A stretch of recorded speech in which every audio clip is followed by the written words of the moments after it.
Welcome to Paramerican Radio. I'm your host, Chad Kalick, alongside my best friend, as always, the Persia Pirate, the Man in Black. I was trying to come up with all kinds of ones that rhymed like I did yesterday. Yeah. And I was like, you can only rhyme Persia Pond Hopper with so many things. So I'm just going to say, fuck it. I'm hanging out with my homie, Justin. He says Persia Pond Hopper because we're from a little town called Persia, Iowa. Yeah, 336 people in that metropolis in Iowa. It's so beautiful. No, I'm just kidding. It's absolutely not. Also hanging out with us, as always, Stevie Tinder Zilberman, the man who actually bragged to me last week that not only does he smash Tinder in L.A., he fucking kills it in Medellin. So I'm impressed, Steve, with the fact that you would brag about that, much less your numbers, you know? So what's up, man? I got to tell you something just amazingly cool happened to me, and that's, I'm sure that's not a proper adjective that I just used, but I just hopped in the elevator, and this incredibly tall, I would say handsome man, debonair, walks in next to me, and he's like super tall. And I look at him and I go, at least 7 foot, right? He's like, 7'4". And I'm like, God, I gotta recognize him. And I kind of lean forward and look a little bit, and I was like, holy shit. And I go, Ralph Sampson? And he goes, that's right. You an old school NBA watcher. If you guys don't know, Ralph Sampson was the starting center for the Houston Rockets when Hakeem Olajuwon came into the league, when Clyde the Glide Drexler played for Houston, when they had what they called the Twin Towers and the Ivory Tower, which was a white boy that was 7 foot tall playing alongside Hakeem and Ralph. Did this dude have big, thick glasses? He did have big, thick glasses, and he's kind of known because during the Celtics in the finals, and when they beat the Celtics, he got in a fight with a guy named Jerry Seasting, a guy that was like 5'9", and Ralph was 7'4", and Seasting was just a little bitch of a player, and Ralph was like, you know, I don't care if you're 5'9", I'll set you down. And he like popped him, and he was kind of famous for that. Here comes Houston again. Wiggins. Dennis Johnson cuts him off. Reed. And now Seasting and Sampson. And now Dennis Johnson. And a melee is broken out here. A melee is broken out. The benches have emptied. And they have brought police onto the floor. But I just grew up watching this guy. And I was like, yo, man. I go, I'm not going to ask for a picture or anything. I go, just... He gave me a lot of good memories, man. Thank you. And he's working out downstairs right now. He went into the gym. I was like, God damn, I want to follow him in there. Now I do want that selfie. You know, I didn't ask him for it, but I probably should have. So that's kind of how my night started, you know? So what'd you do today, Justin? Anything exciting? Well, we did a little shooting today. We did a little shooting on the show, right? Indeed, we did. Yeah. Which we'll talk about in just a second. Anything outside of that? Let's see. Man, I'm sure I did. You know, we did do one thing. Outside of Steve, you know, surfing Tinder and stuff, he's actually a thoughtful guy, too. And we got a present for our next guest while you were running home. I know of this present. Oh. And speaking of our next guest, Steve, I would ask you what you did today, but I know you did whatever the fuck Justin did. Because you guys were hanging out all day. So we just covered your ground. Having said that, that brings us to our next guest. And I mean it when I say this. It is an honor to have this beautiful young lady with us. A couple, it would have been about 6 months ago, a very good friend of mine. We just had him on as a guest, Mr. Hollywood producer Corey Moss. He knew that I had kind of retired from paranormal ghost hunting TV. I was over it. And he called and said, I know you're done with the game, but I got a project. And I know you want to do something different. this is different. If it wasn't, I wouldn't ask you to be a part of it. And he went on talking very highly about our guest who's with us right now, Miss Leeanna Vamp. What's up, Leeanna? Hi, guys. You know, the hardest thing is sitting here while you guys are saying funny things and no one's supposed to know it's me yet. So I'm just like, I can't be loud. I know. It must be furniture. Must be furniture. Be quiet. So here's the thing. I got it's my role in this project. I'm involved with Ghosted. And it's interesting because it started out as I was going to be a consultant. And after tonight, I'm officially a full-blown co-star. Not the star; it's her show, but I'm on every episode now, which is an honor. It's amazing. And I met Leeanna for the first time in a meeting in the Crypt TV offices, and I met her husband as well, who's hanging out here, and two awesome people. I mean, it felt like the people we hang out with back in Iowa. I mean, it felt like my old friends. And I got a chance to shoot with her as well, and she kills it. She makes life easy on set. I wish we could talk more about Ghosted. We can't, get into detail about it right now, but the time will come. Mm-hmm. We will definitely have Miss Leeanna back and do a special Ghosted, entire podcast once the show's out. But having said that, Leeanna, tell the world who you are. Who's Leeanna? Who's Leeanna Vamp? Describe yourself to me. Oh, this is the worst part, having to hard, talk about yourself, yeah, right? I know. So I am an actress, I'm a model, I'm a host. I have my own puppet show, and it's kind of like the Muppets meets the Munsters, I guess is the best way to describe it. What do you mean puppet show? Do you mean puppet? I'm the human in the show, so I'm the real life person. And then we have puppets. We have a bat, we have a zombie, we have a ghost, we have a spider, we have a werewolf. And this is something you do with Cameron, right? Yeah. That's awesome. It's our little puppet show. It's our little baby, and it's something just really different and unique that I do and that I love. Yeah. Amongst all the other crazy things, I do a ton of conventions. I travel all over the world, going to Comic-Con, which is a crazy thing to even just say. point out a few countries you've been to. Probably the craziest is Dubai. We've been to the Philippines, Mexico, Canada, Paris. Where else? You're just in Russia, right? Germany. No, Moscow, Russia. It's so many random Crazy. places that you wouldn't even think people. Comic-Con in Russia and Moscow. Yeah. Like that. Is that even a thing? So yeah, I mean, lots of crazy things, all within the entertainment world. Right. Now, when you say I go to Comic-Con, like, is it the actual festival that brings you? And you just meet your fans through there, right? Yeah, so essentially I'm brought out as a guest. I have a table, I sign autographs, I Right. hang out and meet people. And yeah, the conventions invite me out and I get to travel all over the world. And essentially I get to play dress up, and it's Halloween for me. When you say it out loud, it just sounds like that is not a job. You can't be making money at that, but I'm lucky enough where I can. Hey, fucking good on to you, man. If I can make money doing that shit, I would, that's for sure. Well, how long did you start doing? How long have you been doing this? Probably about 10 years now. A combination of everything: puppet show, Comic-Cons, acting, modeling, hosting. Just it was acting was the ultimate goal, and then all of these other things just kind of started popping up. And it would be dumb to turn away opportunities that you don't know if you're ever going to get that chance again in your life. And so it was a detour. The conventions and everything like that were a detour, but kind of the best detour ever, because it's helped me create a fan base and build a fan base, a group of people that support me in whatever I do. And you are a member of the Million Club. You have over, I was on your Facebook page, and you just crossed 1 million fans and followers. Yeah, How pretty does that crazy. feel? That's amazing. It's kind of surreal to have a fan base with numbers like that. I mean, across all like the social media platforms, just to have that reach and be able to have a group of people that are behind you for whatever you do. I mean, Ghosted, people that I would have no idea are interested in paranormal stuff are totally coming out of the woodwork and saying like how cool it is, how it's something so different. And that's one thing that I like, is I have so many things in different kind of avenues. How long when you started? How long did it take? I mean, is there a little bit of a phase of you fake it until you make it? There's a lot of bit of phase of working your ass off until something hits where it's it's substantial. I'm grateful for every second of it, and I wouldn't do it any other way. It's funny. We've talked before. Even Glenn Nasons and I have talked before, but that seems to kind of be the magic number. 10 years. 10 years.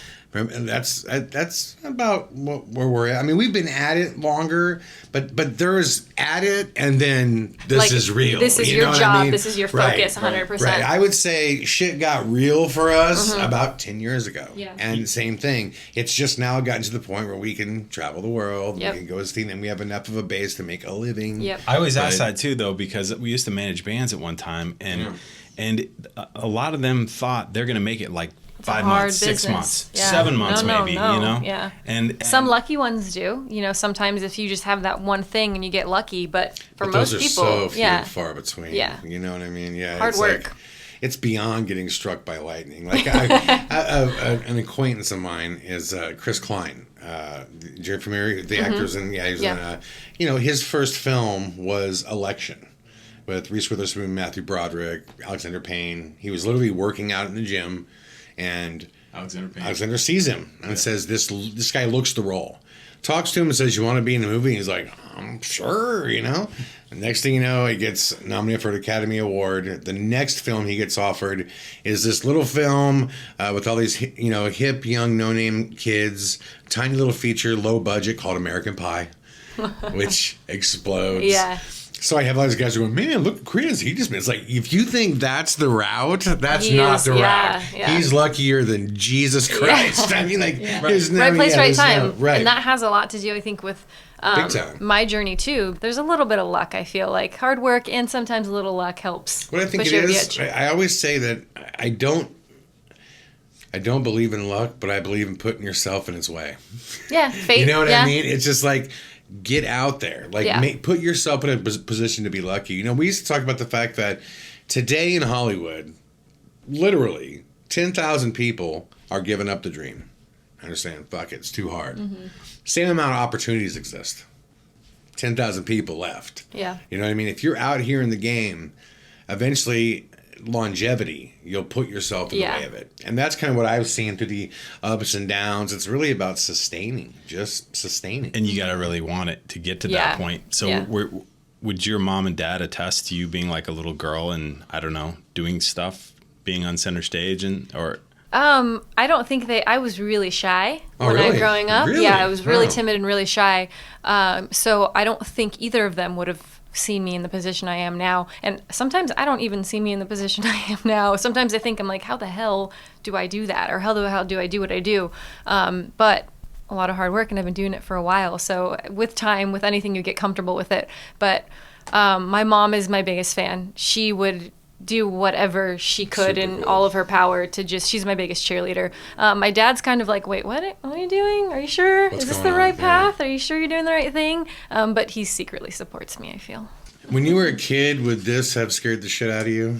Or would you have been like, "I'm cool with Pinhead"? Yeah, I'm cool with Pinhead. Really? I was. And, So yeah. when you were younger, like, Well, no, I'm going to take that back. So my first horror movie thing that scared the shit out of me was I had a friend, and she had an older brother that would introduce her to everything scary, spooky, things she shouldn't have been watching. She was way too young. And so I went over to her house, and she's like, "Oh, have you seen this movie? It's called The Exorcist." And I was like, "No, I don't even know how old we were." So of course she falls asleep. I'm on the couch by myself, windows open, doors open, just terrified watching this movie all by myself. I don't think I slept that whole night, but it kind of created that little itch where I was terrified, but I still wanted more. And I was like, what else could I watch? That was awesome. So what, did that start the whole road down this, I guess, paranormal genre or? You know what? I think so. I think that started the road to the love of horror. I love horror movies. So that was definitely kind of the first movie that left an impact on me where I was terrified, but I loved it. Paranormal stuff I've been interested in my whole life. But until recently, until Ghosted, I never really had the opportunity or the means or the knowledge to go out there and do it. I mean, everyone just says, if you want to do it, just go out there and do it. But there's more to it than that. You need to know what you're doing. You need to know what you're getting yourself into. So until then, I didn't really have, the means to do it. well, it's a lot bigger than people think. I remember, when the producers were talking about the show, And I think a lot of them just kind of felt like, oh, well, I get it. I get the ghosting. It's ghosting. But when I started sending my notes over and things that are like actually detailed about the, they realized how much, like, we don't know shit about what this is. Well, because on the surface, it looks like people just walk into a dark place with the night vision. You walk around, you ask some questions, and like that's not. It's like anything else. When people look on the outside, if you do your job well, they see surface elements. They don't. Yeah. It's just like your job. Yeah. If you do it well, you make it look so easy. Yeah. Right. It looks easy. Right. Yeah. They don't know what goes into making it look easy. Yep. You know. So that's one of the cool things. Kind of. God, I want to talk about this show. Know, I can't talk about it. Okay. I thought about it before I came in here. I'm like, I'm pretty sure we can't say very much. I'll tell you what you would find is interesting. And so Cam's here back in the corner. He's hanging out, and I had a great chance in Charleston when we were filming to pick his brain a little bit and talk to him about their history, and I found it to be I asked her at one point. I said, if you guys that don't know, Leeanna wears fangs, and I asked her, I said, is it okay, because I was describing her to a friend of mine, if I call you like the next Elvira? You know what I mean? Because that's kind of how I saw her. And I come to learn that there's a bit of actual history with the Elvira, which do you want to share some of this? So Cassandra Elvira actually married us. And a lot of people don't know that. And they think they're like, what do you mean? Like, someone dressed as Elvira? Like, no, the Elvira married us. Yeah. She is an awesome, such a good soul, such a good person. And she was ordained as a minister, and she's like, I want to marry someone. Yeah. And I know since then she's done a couple, right? She's married a couple people after that. But we have known her for quite a few years. She's actually a friend of ours, and we'd been together for pretty much 10 years at the point when it came about saying we want to marry someone. And for us, marriage it's a piece of paper. It doesn't change anything. Our relationship isn't going to be different because now we have a piece of paper.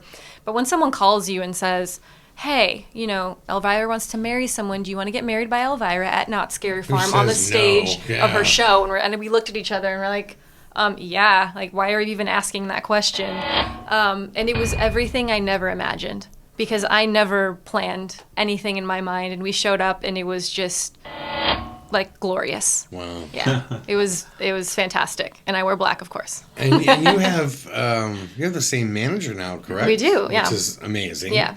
And this kind of happened, if I remember this correctly, Cameron was following her career and just kind of reached out to her manager and wanted to help and support. Yeah. And, isn't it amazing how, like, things happen like that? You know what I mean? Like, it starts with genuine fandom, genuine support. Yeah, and being a good soul. That's like what really I mean. loving something. Right. Hey, I love this. Yeah. I would like to help do this.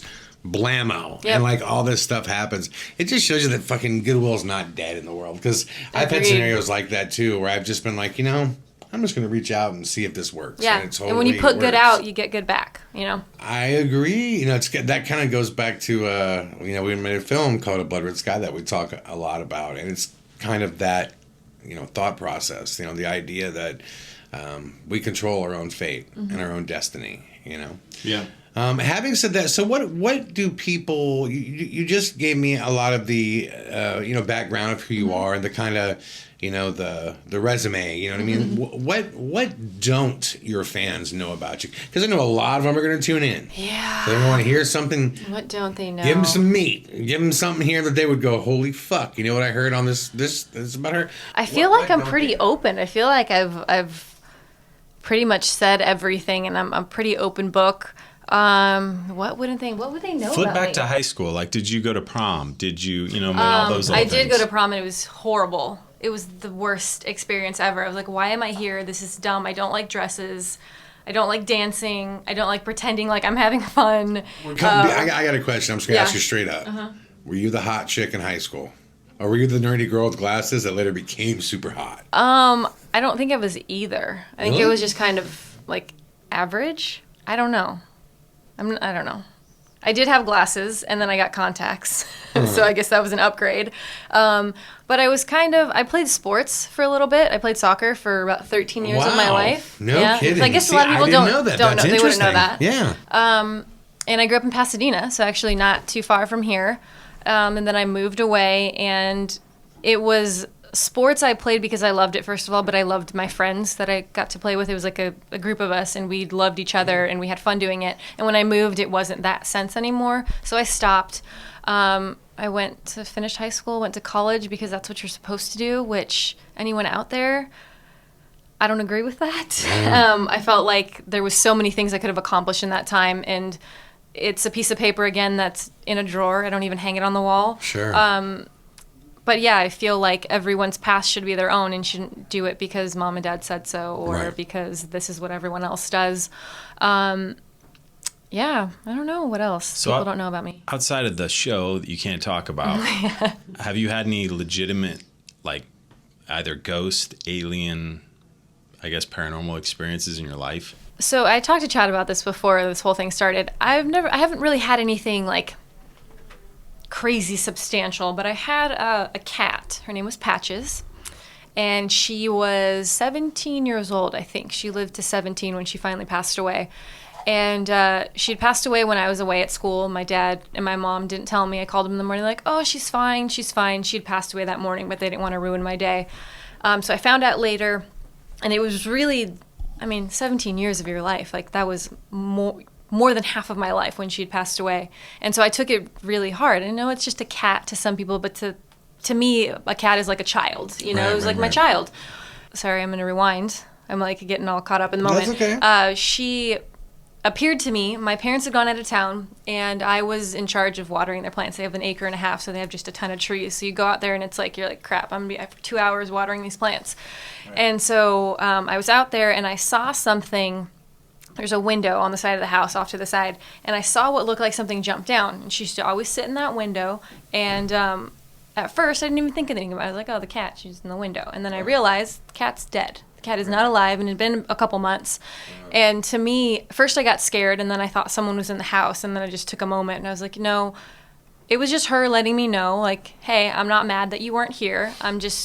I'm good. Everything's fine. Like, you can go on and don't feel bad about it. That's And- highly reported. Yeah. Yeah. I mean, that's one of the number one questions I get at our whenever I do Q&As at our ghost thing. Can there be spirits of cats and dogs? Anybody who's ever had a puppy and spending time with a cat, you can see the personality. Yeah. It's not just 4 legs and a heartbeat Yeah. and a lobotomized brain walker. Yeah. These are real creatures. Yeah. So yeah, I think that's cool as hell. No, that was one of. I do remember that story. Yeah. We had a lot of late night stores. We had a lot of late night Taco Bell runs Yeah. at like 3, 4 Whatever a.m. was open at Just 3 a.m. whatever. Just Yeah. eating a bunch of terrible shit to eat at 4 a.m. Are you allowed to talk about the other project that you have that you're doing? Can you mention that yet? I don't think so. Well, Leeanna has another. I was going to say this. She has another project coming out. Soon. That she has a huge role in. Yeah, And it's on really a exciting. major network. Maybe next time I'm here, I'll probably be able to It's talk on a about major it. network that rhymes with. No, I'm just kidding. Don't you do I it. won't say it. I'm going to get in But trouble. I'm super excited for her about that because it's going to be a huge platform for her, which is really, really cool. What is cosplay? If I don't know what that is and someone says, I'm into cosplay, what does that mean? So it stands for costume play, essentially dressing up as a character, becoming that character in some sense. So if it's from a movie, a comic, if you want to be Pinhead, it really could be anything. Right. But it's essentially just costume play, playing that character. Have you ever done any of the furry stuff at the Comic-Cons? No. I think furries are highly misunderstood. I'm just going to say that. Yeah, there's like the darker side of like the sexual side of it. But there's also, so we're going to cross over here because my puppet show, one of our characters, he's a werewolf. And if you watch our Halloween episode, it's like a sing-along episode. Yeah. He's technically a furry, like if you look at him, but he's a badass furry. So For all the people that don't know what furries are, explain it to what? I guess the easiest explanation is think of like a mascot character that you see. Most of them have like moving mouths, but it's like a full-on mascot character. So you have furry arms, legs. Some of them are even crazy where they have like the hind legs where they have that weird bend in them. His eyes light up, his mouth moves. He's got like realistic claws. So when you said the weird sexual stuff, what is that about? Some people are into being in those costumes and Yeah, they're just like having- getting dressed up as weird animals Yeah. and screwing. Yeah. Spirit animal. Oh, it's your, yeah, I guess that I'm saying it. Yeah, you're your spirit animal. So my spirit animal is a wolf, but it's just for a puppet show, nothing. By the more way, that's than that. Cameron off camera. Yeah. Leanna's husband, right? Yeah, he is in the room. Who's your spirit animal? He's just staring. He's like, nope. If you guys were gonna be a furry, what would your spirit animal be? Mine would definitely be a bulldog. It could be anything. I'm gonna say a wolf because that sounds cool. Yeah. I'd say a bulldog. Just because, yeah, that sounds cool. The whole thing sounds weird to me. The whole, like, I want to fuck, but I want to look like a... But that's not everybody. That's not everybody. I know. It's like the extremes of everything. Yeah. Yeah, see, to me, the furry thing, I don't even think it seems weird as much. I think it's just playful. That's how I look at it. It doesn't seem weird. What stuff that's weird to me are like the 50-year-old men that want to get in diapers and be like, Dada, and have mama take care of them. Yeah, that's weird. fucking weird. That is all right? weird. That I don't get at all. Like grown men with Diaper and baby binkies rattles shit. and binkies. Mama, you know, it's like grown men and the girls like, you know, that's fucking weird. It may be weirder, but it's more attainable in the sense we were all children. You know, the thing is about dressing up like a giant furry animal. To me, that's a stretch, you know? Really? I just think it's goofy. Don't knock I don't it until know. you try it. Yeah, I don't know. That just also seems relatively safe to me. And they're also very expensive. Like to have one of, they're not cheap. The costumes are very expensive, so the people that are into it are really into it. Well, if you look, since the dawn of time, man, people have been inventing ways to fucking get off. You know, I mean, it's just like all it is like I want to get off. I want to get off dressed as this. Well, I'm gonna choke the fuck out of myself when I get off. Well, I'm gonna put on a diaper and do it. You know, it's Whatever just works. The mind. It's like you want to see the depravity of the human mind. Spend an hour on the web. You know, digging through that shit. You Or really- don't. Yeah, or don't. Yeah, or save yourself some nightmares and just don't. You know what I mean? It's crazy shit. But well, I mean, so at Comic-Con, and I've been to several Comic-Cons. I presented at a Comic-Con. I was a part of Paranormal State as a Comic-Con. You know, how is there, and I'm just asking because I don't know, is there like in every industry there's shelf lives, you know, is there, when you're a Comic-Con legend, it seems like if you can get in with that audience, you're good for life. It almost seems like I know dudes that are on like the third Star Trek spinoff, you know, that lasted 2 years, that the captain of that show is a fucking legend at Comic-Con. Yeah. I mean, like, they're the Brad Pitts of that, you know what I mean? Like, these dudes that do specific types of horror films, you know, that you would like the one guy, what's his name? He did Army of Darkness. Bruce Campbell. Bruce Campbell. Yeah. Bruce Campbell is fucking God at Comic-Con. He's hilarious. But in the everyday real world, you know, in the big mainstream, we know him. He's cool. And that's but the thing he's about the man at Comic-Con. Comic-Con goers that are fans, they are diehard fans. And if they love what you do and they love your show, they will show up to the con if it's in their town every time. Even if they've met you 5 times before, they don't care. Any opportunity to be. And the one cool thing is you go up to someone and you walk up, say, you know, I come up to you, I can walk right up to your table and talk to you. Right. You know, and you have that connection. You can talk to someone. You don't feel like they're out of reach. Except for, I mean, there's the mega celebrities that are in huge movies and the line's a little longer and you have to wait a little longer. Right. But the sense of community, I mean, people, it's nerds. And nerds love what they love and they love it really hard. So the shelf life, I think you're right. I think if you do something that has an impact on that community and that world, you're good to go, man. If you can get in, if you can get in, if you you're can do in. something that meaningful, they'll prop you up. And forever, as long as you do know? a little bit here and a little bit there just to give them something and stay current, then it'll continue. Well, I have a question kind of about you and Cameron. Look, I'm a married guy that works in the entertainment business, and I travel 6 months out of the year probably. Have you guys, it's interesting, I spent a day with you guys and I got to kind of see the dynamic, and you have this very interesting dynamic. You're friends, you're husband and wife, you're business partners. Is that fair to say? Yeah. I think that's fair, right? Yeah, that's what appeared to me. Yeah. You know, this is unique. Does this work? I mean, did you worry that maybe the business end could hurt us, or did you know from the jump, hey, this could actually work? I can build a life with him doing this, because I think the dynamic you had is very interesting. So how did you approach it? Were you worried in the beginning, or did you feel like this was going to be something good? Right from the get-go, this is the things that we do together, and we have love for the same things, and we have the same goals. So awesome. it's natural. I mean, we do everything together. We started everything together. I am where I am because of him. We have the same goals. I guess that's the easiest way to put it. We have the same end goal, and we want to be at this place. And why are we going to fight each other? Why can't we work together? And we've always worked really well together. And being able to do that, I get to travel with my husband. I get to do Ghosted with my husband. I get to I get to go to Comic-Con. I get to film a show. We put our love into things together, and I think doing that, we can't really fail. Well, what's cool about it is, listen, in Hollywood, as things start to get big, you quickly learn your circle doesn't get bigger. It gets smaller. Yeah. Because if your value is increasing, people want a piece of that value. I mean, you have your husband there to watch your back. Yeah. You know what I mean? So you listen, this, you ain't getting shit past him. Yeah. You might be getting past me. Yeah. You're getting past him. You know I don't what think mean? I've ever really had that worry, because I've never been in a situation where he hasn't been there to have my back. That's awesome. You know, so I've never really experienced the negatives that people talk about. And also, I built up a pretty thick skin doing this. So, you know, people talk shit no matter what you do. Either they love you or they hate you, or it doesn't really matter. And at the beginning, I took everything to heart. This is a brutal game. Everything. I was like, right. you know, everything someone says, I look into it. I would read the comments, and now I'm like, you know what? At the end of the day, it's about us. It's about what we want to achieve, and it's about my goals. And if this guy and, you know, freaking whatever doesn't agree with me or doesn't like it, then see you later. Like, it's not worth your time.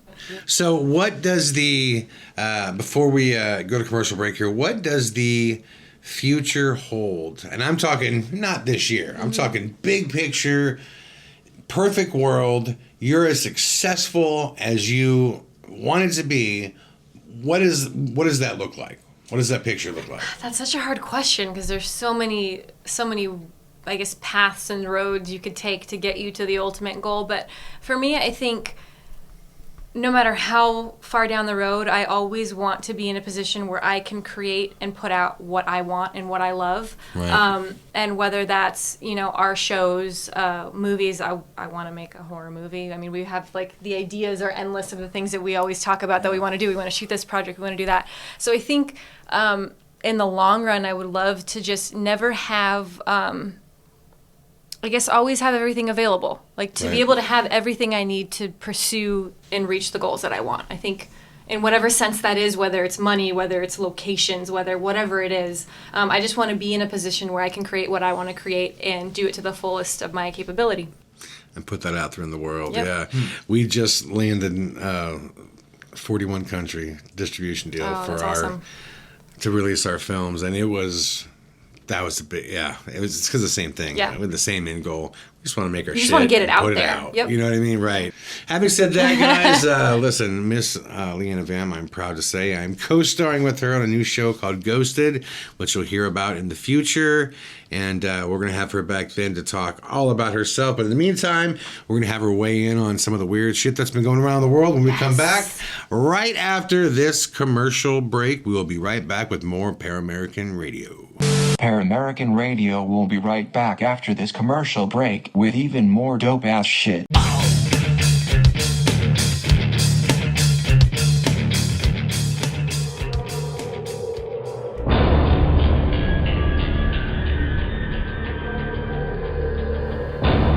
In a distant land where magic is as real as the rainbow, in a place where nature exceeds imagination, a paranormal investigative team led by a man named Craig Powell has captured something on film, something that will change the world. I have seen Sir No Face, and soon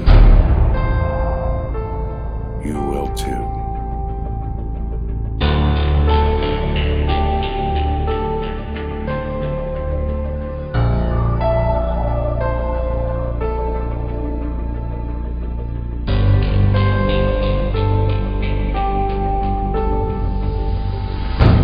Hey everyone, everyone. This is Chad Kalick, director of Sir No Face. In the next few weeks, we'll be announcing 2 brand new screening events for Sir No Face.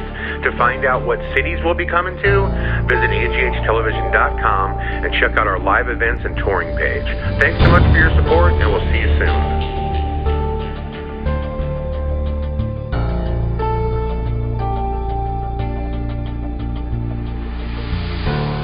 We are back with more Paramerican Radio, and it is time for Wonder Boy Steve Tinder Zilberman, the backpack-carrying voice of a millennial generation, the man who never leaves home without his laptop, the swipe writer himself, Steve. Wait, can I ask about the Medellin thing? In a nutshell, Steve, you tell the story, Steve. Yeah. Well, I mean, which part of the story? He said Tinder in Medellin. I don't know. Oh, yeah. He killed it. Yeah. I went to Medellin, and you know what? I wasn't even going to use Tinder there, but one of the dudes that I met, he's like, yeah, man, like I've just been meeting girls left and right on like Tinder, and I'm like, oh yeah, Tinder, like I'm gonna check it out, and I opened it, and I swear I must have gotten like 100 matches from like just and not only did I get matches, but all the girls would be like messaging me, and it got to the point where it was just too much. You're like, this is overwhelming, Tinder. Settle down. Yeah, exactly. I still have like 30 matches I didn't even look at. Well, like, you're all American. That's it. Yeah. That's why. Well, what's so funny is Steve's telling me, he was like, dude, do you know in Medellin that it is legal to carry a gram of coke? I'm like, no, I had no idea, you know? And, obviously none of us are cokeheads, but I said to Steve, I said, I mean, tell me you did some coke though, right? You went to Medellin, for God's sakes. And he says, well, you wouldn't go to Paris and not try the cheese. Okay, we went to Colombia, and it was a convention in Colombia, and I remember I said it to a lot of people, and I was like, you know what? Not that I would do it if I was offered it, but I was honestly expecting to land in Colombia and people be like, would you like to try our Colombian cocaine? Not one person offered us cocaine the whole time we were there. I was Really? like, Colombia, I'm Wow. a little disappointed in you. Wow. Well, see, so like the locals, Yeah, the locals are very, very, very against it. they are, because yeah. it gives them a bad name, and it's Right, actually 'cause the the- people in the mountains. right. Yeah. Well, they worked so hard to Yep. to get rid of that. Yeah, to say their city got blown to Yeah. fucking bits by Pablo, for Yep. God's sakes, you know. We haven't gotten in the news yet, have we? Oh no, we're just talking we're going about to start with the bizarre news. We got to hear what is going on weird in the world. Stevie, tell me what's up. What's weird in the world? All right. Well, I found this most relevant because earlier I heard you guys talking about the conversation for why do most people want to believe in ghosts, and it's because they want to speak to their loved ones. Right. So this company named Luca, they created this app. It's called the Memorial Chatbox app, and they say that you could speak with your loved ones. You could speak with the dead using the app, and right away you're like, oh, like bullshit, like how and it's so you don't physically talk to your loved ones, but what they do is they use algorithms and they study your deceased Facebook posts, other social media, and they basically recreate their personality using artificial intelligence. I think it's something about phones too. So basically, Yeah, anything you text give them message- access to right, that had any right. digital information Yeah. about your relationship. which is scary. Yeah. First of all, so scary that you go on the internet and all these suggested things come up and you're like, how did you know that? They know everything. I was fascinated with this. So we're sitting there having tacos, and I downloaded it, and I had a whole conversation with Prince. I mean, I'm gonna download it. Yeah. I mean, now that you told me, I'm gonna download He it. said, "Hello there. This is the purple one. What's going on?" And so, I mean, we had this. I'm thinking, actually, this is fascinating because I mean, it almost seemed like you were. I mean, they must have really got his responses and his thoughts down well enough that you did feel like, that. yeah, it was somewhat authentic. Somewhat. There was an episode we were talking about Black Mirror. There's actually a Black Mirror episode that was like this. It wasn't an app. It was actually, well, I mean, it was like a body. Like that was kind of like a robot, but it was like a human, and it was that same mentality. It was like scan the internet to find actions and words or phrases that you would say, and essentially you could bring someone back to life. What the app would do, but in the form of a person. Right. I forget which episode Man, it was, but but every current event is always referencing back to Black Mirror. You guys notice that? because it's Well, awesome. that is actually what we're going to talk about in our movie reviews later on. So, but yeah, I think the reason is because everybody can see that technology is in like hyperspeed right now as far as the advancements, how fast it's going. And artificial intelligence is crazy. I mean, it's getting better and better and better. I mean, we even talked about today using the iPhone and the fact that I send all my texts on the iPhone. And Siri has gotten so good that I could be in my car with the window down, having a cigarette with music on, click and say something to Siri, and she nails it. Yeah. You know what I mean? It's like, whoa. And after a while, the reason they nail it is because Siri is keeping track of what you say over and over how again. you say it. Yeah. So they know the likelihood of what that probably was. Right. You know what I mean? It's crazy. And it's a small consumer level of where this is going, And remember, what reaches us, the government, is light years beyond. You know what I mean? Whatever reaches us as a consumer, they're so far ahead of what that is. So, pretty scary stuff. Good transition into my next one, actually. My next one is a team at MIT made an app that can trace emotion in voice and conversation. So basically how it works is they built it into like a fitness tracker on your watch, and it collects physical and speech data. It analyzes it, and it analyzes the overall tone of the story in real time. And it uses AI technology as well. So basically, it works in 5-second intervals, and it'll say, it'll tell if you're happy, if you're sad. It's like a phone conversation. Right. If you're not with somebody. Right, but it also monitors your skin temperature, heart rate, movements, fidgeting, and they've gotten it to the point where right now it's at 83% accuracy. That's scary. So wait, to what end? What was the purpose of it, though? Well, exactly. The purpose wasn't clear. But it could do something crazy. Yeah, you don't know why, but it can. Right, exactly. Yeah. Why am I not following this? No. So it's essentially say an ultimate lie detector. Say I'm talking to you. Pretty much. Yeah. But I could see it almost in if you say you were doing a job interview and it could and you was recording or analyzing the person you're talking to, and you could get off and go, I don't know if that went well or not, and it would basically say he was 80% negative. The app would say, right? So lie detector, I see. Exactly. Or if you get off a phone conversation with someone, I could see the app saying this person was when you were talking about this, they were really happy. When they were talking about this, they got really angry. Right. But, you can hide that in your this tone. This already exists to some degree. There was a paranormal show that started out. It was the one. Oh, my friend Bill was on. It was the one where they would watch videos and they would go and try to recreate them. And oh my see God! If they were fact or faked. Fact or faked. Bill on that is a longtime friend of mine.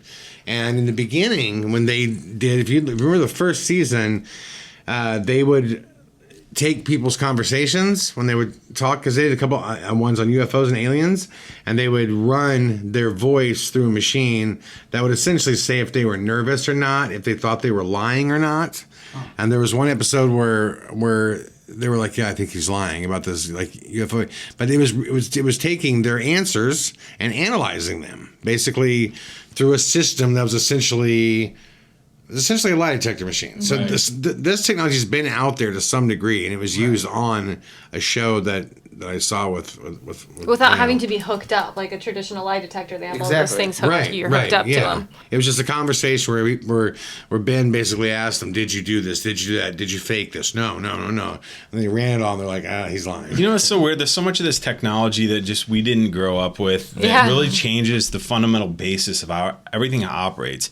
Like my wife watches this show, How I Met Your Mother, and they had this segment on there where they had two people and they're saying, we're going to agree not to check each other's history out on Facebook and everything else, because everything about you is online now, right? So you can judge that person, not like you used to, where you had to meet them and talk and just talk and then say, they're interesting. They seem a little odd maybe, but now you can just go, and, you find everything about them. And that's what everybody does. And I just stopped Which I think is the problem, because why are you putting everything about you on the internet? I mean, that's not a smart thing to do. Yeah. That's how I feel personally, but. All righty. What's going on in the mainstream? Give me some current events outside the world of the weird. All right. Well, this one, this one I picked because I felt it was relevant to what we talk about, what's going on. But the sales of the book 1984, which by the way is also my favorite book of all time, it jumped 10,000% after Trump's inauguration. 10,000%. Why would that be? Well, it's a good question. Because we were talking about like how like the vibe in the world is changing, and like something's coming, something's going on. Well, if you remember in the book, it's about a dystopian society, and it's run by hate and blame. Like in the book, the country would bomb themselves to keep fear instilled in the public. So what I think is people are, they see what's going on in the world, and they're going back to reread the book to either, I don't know, pick up on What they think could be coming? Exactly. Exactly. Yeah. That's so weird that like this random book just starts selling like a motherfucker. Yeah. I've never read the book. No, I remember reading it. Big It was Brother. part of It was all based off of 1984. It was like required reading, and I don't remember. Yeah. What grade, but That's crazy. You've never read 1984. No.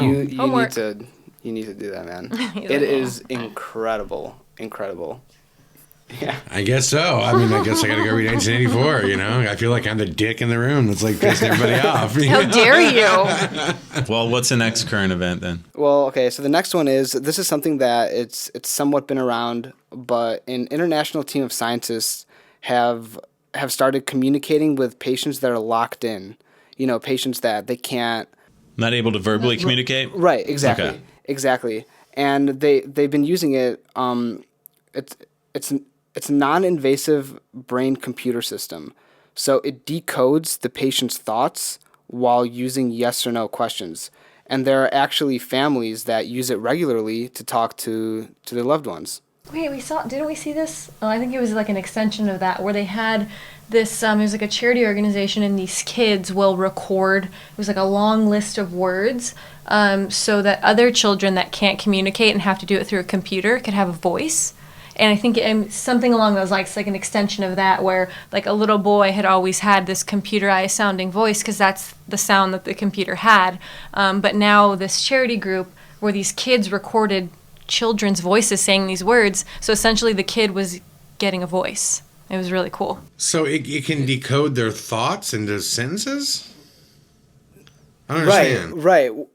Not into sentences, but using yes or no questions, like they would be like, how, like, are you feeling good today? And right. And it would decode their thought into yes. Oh, so if they said no, then be like, are you in pain, or are you sad, exactly. or Well, you? the Chinese had something similar to this, where they put this thing on, and it basically is analyzing your brain waves, and it can tell, like, if you think left, it goes left on the screen. If you think right, it goes right. That makes total sense. So we're getting closer and closer to the point where we can basically, if you think about that, I mean, that's the first step towards the Matrix, in the sense where if you can not only project your thought into a computer-generated system, then, the backwards is to the point where it can, they already have methods of making you feel these things, but not in your cortex, right? Not straight into your brain. That's crazy. That is crazy. Wow. Technology, man. Technology. Scary but awesome. What else you got, man? This next one is a Navy vet found unconscious by police in a Motel 6. And when he woke up, he only spoke Swedish, and he had this alternate name. The only reason they knew that he was a Navy vet was because he had identification on him that, that showed he was American, this and that. And he doesn't recognize himself at all. Doesn't speak any English, and the funny thing is he taught English in Japan for like 6 or 7 years. So he knows English. Well, he does know English, but that's crazy. He only speaks Swedish though. That's crazy. And they found him with 6 tennis rackets, and like they can't figure out why he had Aliens. Yeah, that's kind of weird. Yeah, and the craziest part is the hospital, they can't send him home because they can't find where he lives. See, I was thinking that the CIA or whatever Right. got to him and he started doing, Black Ops or whatever, and then they didn't need him anymore and they just left him in the Motel 6. Right. Your brain would get almost jacked up. There's all this talk about like MK Ultra. If you guys have heard of MK Ultra, it's like mind altering type stuff. And people all sit there and speculate the idea of how this might be used on people. It literally comes down to everybody's obviously seen the Jason Bourne Yeah, I was movies just gonna and say stuff, it's right? Jason Bourne. So it's almost down that line of thinking. But if you think, how hard would it be if you have to live in one reality, you get to know people, but you can't talk about this other reality where you actually could die in that reality? Yeah. And now you got to keep them separate. Yeah. The funny part is when I looked that up, when Steve mentioned it, that there were people in Sweden that said they knew him 15 years ago or something. in the 80s. Because Can you confirm that they knew him? he married a Japanese woman and had kids in Japan, So That's weird. I just can't. Yeah. It's like the kids that will tell you about a past life, Yeah. like vivid, like memories of being in the war or being part of something. You're like, you're 6. How would you know that? How do you know that information? That's a trip. Like, Yeah. how do you explain that? Yeah, and right now he's come to terms with, he used to be this guy, but he still has no memory, no nothing. So, I mean, think about it from his point of view, like... He sees pictures of himself and he doesn't know who it is. Yeah. He comes to terms with it. He like stares in the mirror. In Used to be Swedish? somebody, In Swedish, though. Oh, what's that? Poor guy. That's awful. Translation, I've come to terms with it. I'm now fucking Swedish. That's a bizarro story. Yeah. That sounds like some Jason Bourne shit. Yep. You know what I mean? Like, we're done with you. You're good. Yeah. Enjoy being Swedish. Have fun. Good luck. Dump him out there. With fucking your 6 crazy. tennis jackets? Yeah, exactly. Like, why would they... Why 6 tennis rackets? That's the weird part. You know what I mean? Out of all of it, why the fuck 6 tennis rackets? What does that mean? Because some guy went around and said, dude, let's just fucking give him, like, I don't know, 6 tennis rackets. Just to fuck him up. let's confuse him even more. And they all laugh. You can just see him all laughing about it. He's going to wake up naked. It's Jason Bourne, though. Jason Bourne, then he's going to have the moment of realization, and then he's going to retaliate with all those people. With tennis rackets. All right, give us one more. You got one more for us? Is that it? No, One more? that's them all. Give me one more. I know we were talking about other ones. Well, with NASA. Well, basically the Scott Kelly, the astronaut, they did like the twin experiment, where his twin stayed on Earth and he went up for a year. And one of the first things they noticed is he got like taller. They did tests on like his chromosomes, and they looked at him now. They've changed. He didn't just change, externally, but internally as well. Right. At a DNA level, his chromosomes actually changed. Exactly. Which means you carry that on. I mean, that's like Right. when you have, sex or when you have offspring, Right. those Yeah. that will. It's not going to go back. Yeah. That's totally fucking crazy. I don't know. A lot of these, man, it's just like there was a time where like none of this shit happened. Like where no one had to. You know what I mean? Right? Yeah. People didn't read stories about anything remotely fucking like this. I mean, I came we back just down didn't hear about and it. my Yeah. chromosomes changed. Yeah. They're like, he changed outside and inside. Yeah. And he probably became more of a dick.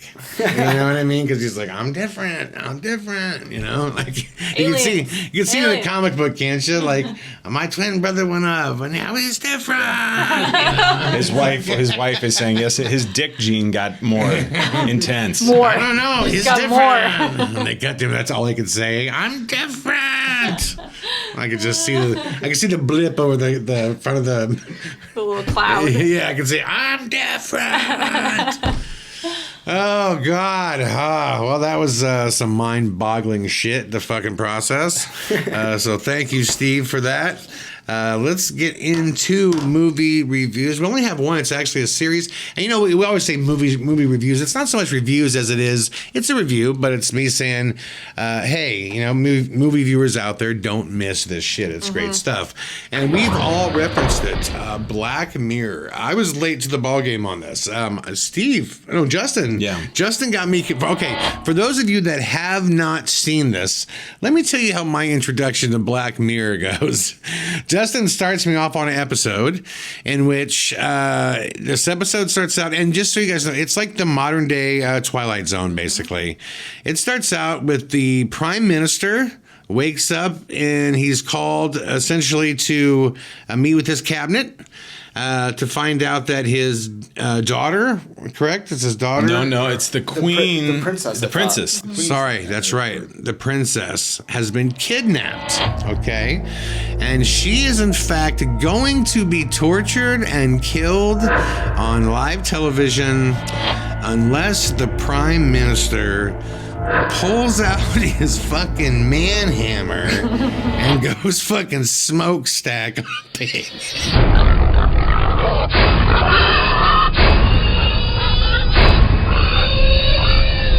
Yeah, he said screw a pig on live Sex TV. with a pig. Yeah. I'm like, Harsh. whoa, am I watching this? And that's what he's faced with. Either the queen, the princess dies unless I have sex with a pig on TV. And it starts out with the obvious, where he's pretty much just like, find her. Every resource known to man, find her. Because, of course, this isn't going to go down.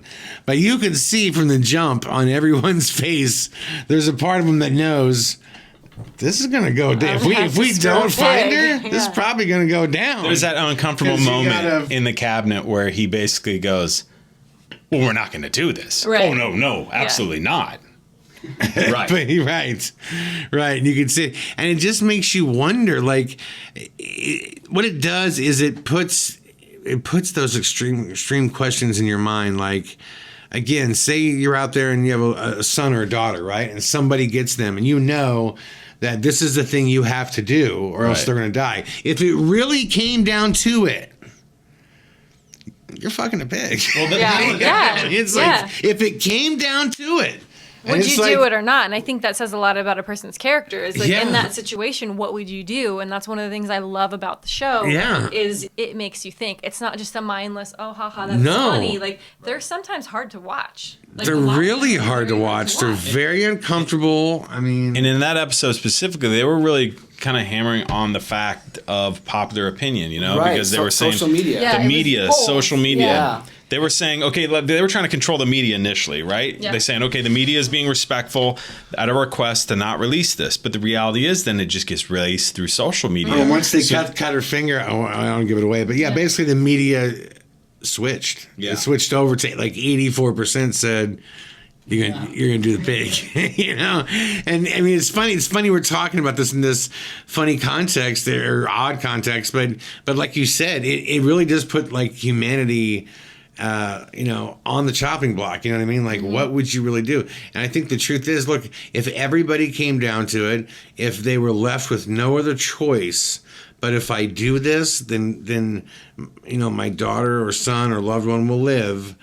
They would do it, right? Because you'd have to. Because what you can't live with, because he tried kind of telling himself, "Oh, we'll kill her anyways." Yeah. But you don't know that. Yeah. And you can't live with that. Yeah. You know?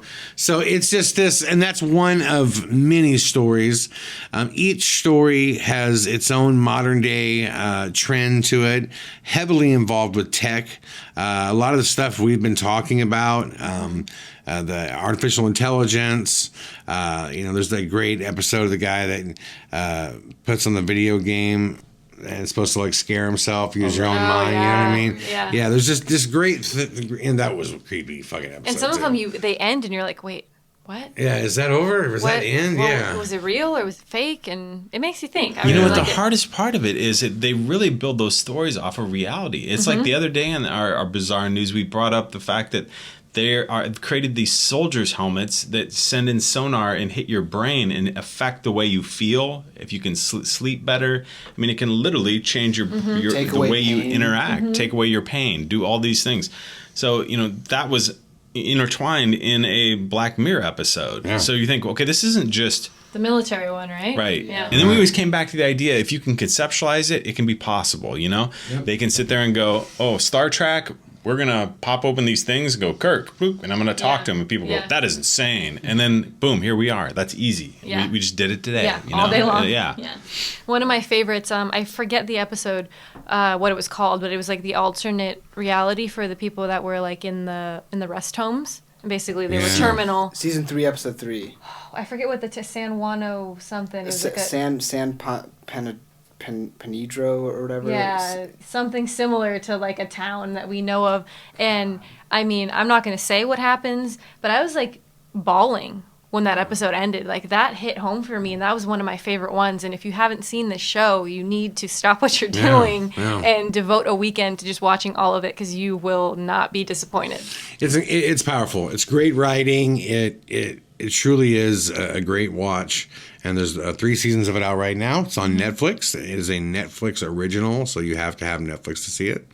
So yeah, cannot lose with that one. Every single one is amazing. Cannot lose. And go ahead. I was gonna say before we we got to do fan questions. Yep. Go ahead.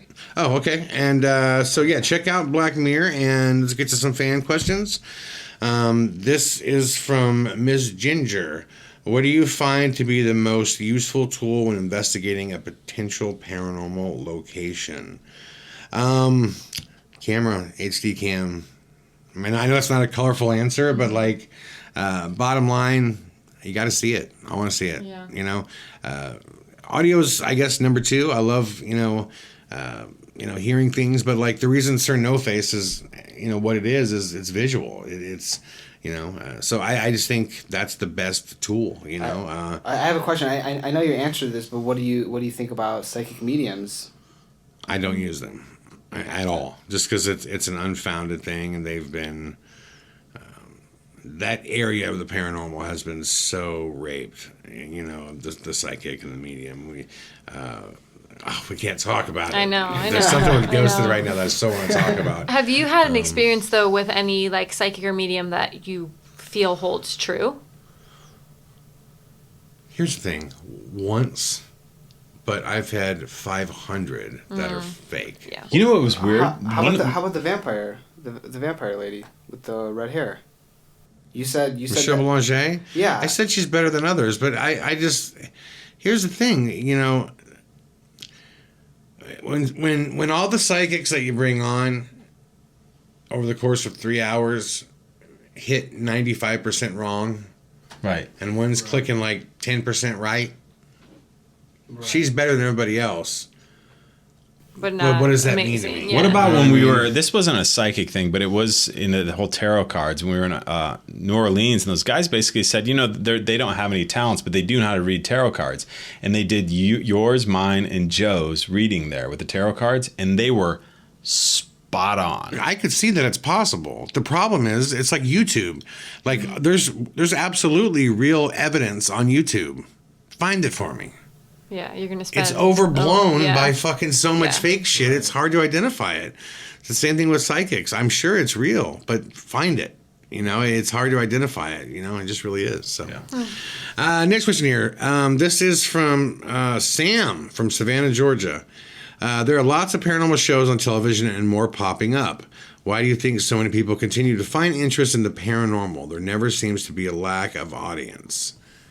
And... okay, well, that's the next one is a ghost hunting question. Okay, we'll stick with this. Why do I think there's so many shows popping up, and why do they always find an audience? Look, the bottom line is I don't care who you are. Everybody that's ever walked this face of the earth is interested in what happens when you die. Mm-hmm. And I think as long as there's a show, as long as there's paranormal shows, there's going to be an audience. Because they all want to see what they captured. They want to see their approach on it, their take on it. People also love to bash, and the paranormal field is something very easy to bash on. Right. So it's easy to mock. It's easy to make fun of. It's just got a lot of interest and a lot of eyeballs. It's never going to go away. I said that a while ago. I said, the bubble's never going to pop. There might be fewer shows for a while, but what they're going to see is... I think the paranormal shows, I think they're like game shows. They're going to kind of know what they pretty much draw for the most part. Really good ones, maybe up here, but the median average for a paranormal show, they kind of pull what they pull, That's what I believe. I believe a risk has to be taken with these shows to bring a larger audience, I'm hoping that's what happens with Ghosted. Ghosted, yeah. We can't talk about it, but it's different. It's very different. And that's why I was excited about it, because I felt like it didn't fit in the box of the traditional ones, So I agree. I think that people want to explore what they don't know and what they can't understand. And like for me, I didn't have the capability of doing that, learning about that stuff, going out there and ghost hunting. So where can you get that? On TV, watching these ghost shows. And they're all kind of different. Some of them are a little hokey. Some of them, I'm not going to say more legitimate than others because I don't know that for a fact. But people use different techniques. And I think that the ones that are going to be long lasting are going to be the ones that are doing something different. Because, we can all go out with a night vision camera and do the same thing over and over and over again. But who's going to watch the same thing over and over and over again? All righty. Last question of the day. This is from Robert Day. Robert says, the basis behind A Blood Red Sky is the idea of global consciousness. Given the current state of our society, do you expect to see more of these strange occurrences? Are you tracking stuff like that? And if so, would you consider doing another film along these lines? ABRS to me was truly mind-opening and brilliantly done. Thank you, Robert. Look, do I expect to see more of these Blood Red Sky occurrences happening? I think the world's changing dramatically right now. And it's changing not only through climate change. People like to talk about humanity as though we're separate from nature. We say things like, we've got to fix Mother Nature, as though we're not a part of Mother Nature. So it's not like the planet's just changing. This temperature change, all this shit, this affects us physically, literally, our moods, our everything. There's massive environmental change going on through warming, which means there's massive social change, socioeconomic change. We're going to see change at the government level. I think we're seeing it right now. I think as long as that happens, there's going to be destruction. There's going to be a bizarre world that we live in that is getting increasingly weird and dangerous and unique. I don't think that's going to stop. One thing A Blood Red Sky did kind of preach, though, is that our world is what we literally envision it. Literally, not like just a cliche saying, well, it is what you make it. No, it's like what you physically, literally envision it to be is what it can be. I'm a firm believer in psychokinetic ability. I believe in mind over matter. I've experienced it. I've seen it done. I've seen people do it. And I think most people who are successful always talk about this. Whether it's Justin Bieber, Rob Dyrdek, or Conor McGregor, they always talk about visualization. Yeah. Seeing it before it happens. Right. And I'm a firm believer in that.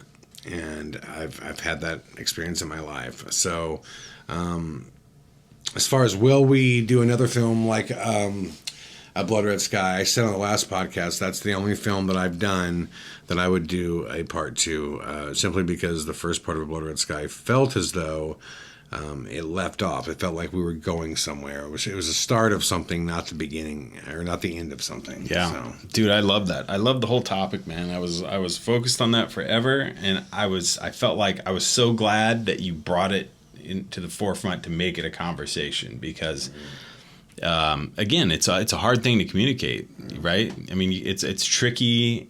Even the way you kind of did it when you were editing with everything, right? Yeah. I mean, it was a great way to visualize, to kind of make people go, oh, okay, I guess I understand what you're talking about now.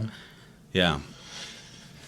Leeanna, you have a seat at this table whenever you would like. We would love to have you come back. I will definitely come back. You and I definitely got to talk Ghosted once it's out. Yes. And I want to hear more about your other show too. I'm super excited for everybody to hear about that. Soon, I hope. Is there anything else you want to talk about? What are you up to next? Where are you going to be next? Wow. I'm actually home for a little bit, which is very nice. Like, not flying all the time is fantastic.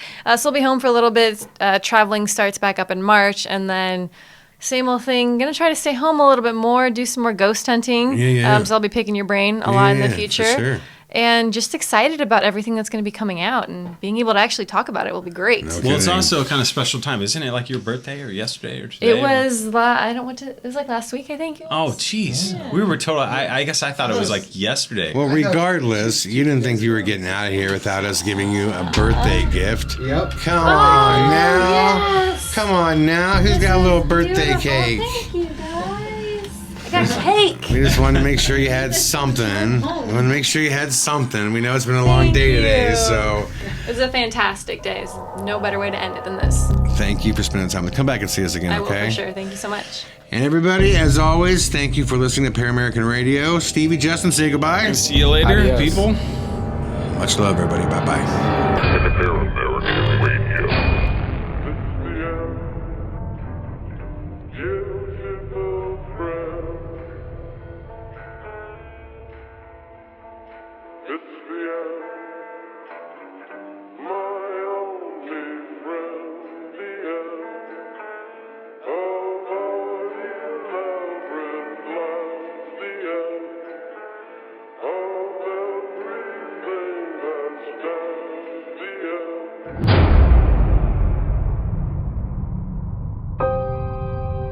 The straw killed the camel. When your own mother has no choice but to walk away from the ghost of her only son, who still walks with his transparent, dullard tenant, who has taken up residency in his vacant carcass, but over and again, to call her sadness is an insult to her emotions. The moment her back rests on her closed front door at the end of the day, of a work day, of any day, she begins sobbing. She prays for my very troubled soul in life. She cries her eyes out, day and night, remembering word for word the last thick-tongued, slurred, hateful phone call I'd made. It was the last time we had spoken. On that day, I told her spitefully that I would kill myself again, over and over and over, till she dropped the phone and ran out into her front lawn and threw herself on the ground, and there she stayed, racking her brain over why and how her firstborn's love-filled nature ever came to be withered and dying on the barb when his young life should be in full bloom. When Mom quit answering the phone and walked away from me, I wasn't calling anyhow. While I'm arrogant, aloof, insane, a liar, and completely blind, she in unison is trapped in private hell, made of me. Love is nothing more than a jack-o'-lantern. Love is a jack-o'-lantern that hovers over graveyards and bogs. But if you take that love and attach it to will, it becomes a lighthouse that brings you safely into harbor every time. Study hard on that.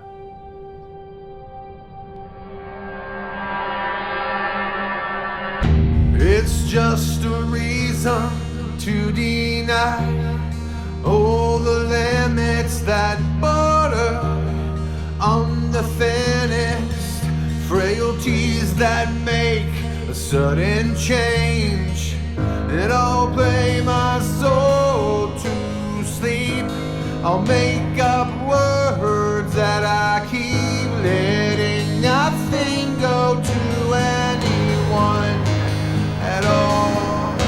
So where is your loyalty now? When all the cards have been left on the table.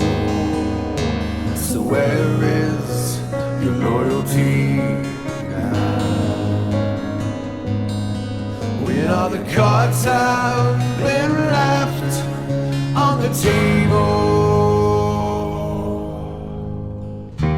And all of them bleed at the nerve that takes so long to wear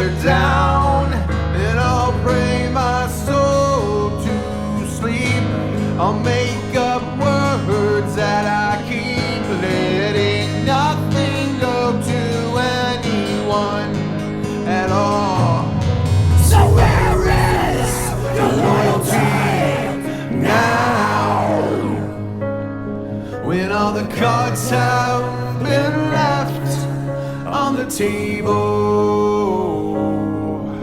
So where is your loyalty now? When all the cards have been left on the table.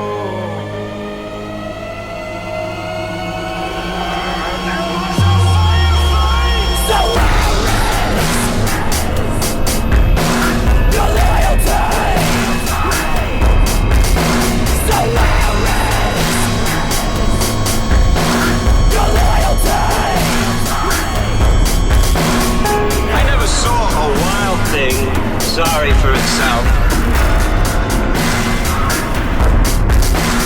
The bird will fall frozen dead from a bough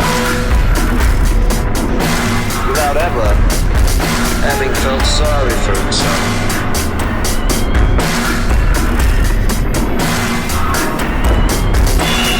Ebb and flow.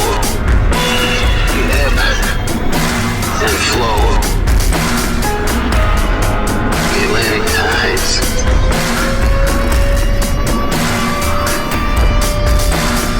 Drift of the continents. The very position of the sun belongs